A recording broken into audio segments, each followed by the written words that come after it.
In the quiet suburbs, a chilling tale unfolds that has terrified babysitters for generations.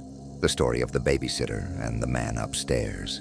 One crisp autumn evening, a teenage girl named Sarah took a job babysitting for a family in her neighborhood.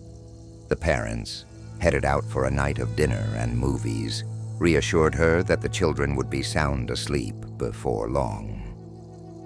After they left, Sarah settled in, flipping through channels, occasionally checking on the kids. As the hours passed, she started to hear strange noises coming from the second floor. At first, it was just the creaking of the old house, but soon she could make out a soft thumping sound, as if someone was pacing.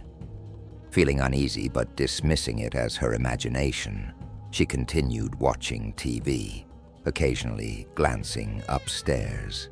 Then the phone rang. Startled, she picked up. On the other end, a deep, raspy voice asked, "Have you checked on the children?"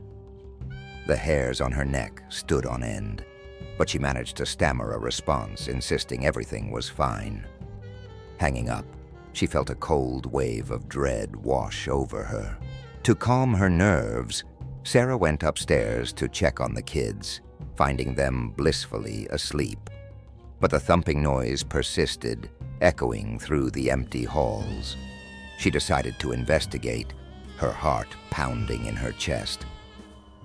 As she ascended the staircase, the feeling of being watched intensified, shadows flickering at the edges of her vision.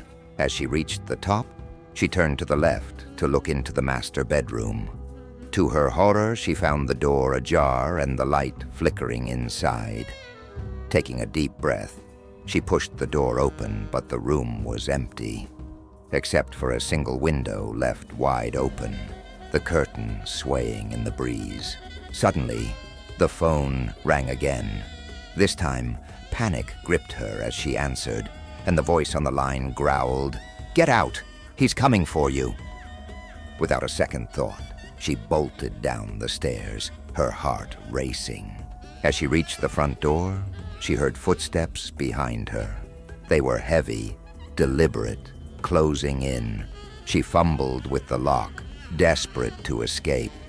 Just as she burst through the door and sprinted into the night, she glanced back at the house. Standing in the window was a shadowy figure, a man with hollow eyes watching her flee. Sarah ran until she reached a neighbor's house, pounding on the door until someone let her in. Breathless and terrified, she recounted her harrowing experience. The neighbor, pale with fear, revealed that there had been an escaped convict in the area, a man who had once lived in the very house she was babysitting. As the police were called, they searched the house only to find it empty. The parents returned to a scene of chaos, their babysitter trembling and wide-eyed. To this day, the chilling question lingers.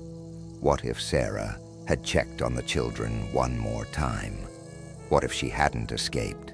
Now, whenever you hear the creaking of a house or the sound of footsteps in the dark, remember the story of the babysitter and the man upstairs. For sometimes, the shadows hide more than just your imagination, and not all stories have happy endings.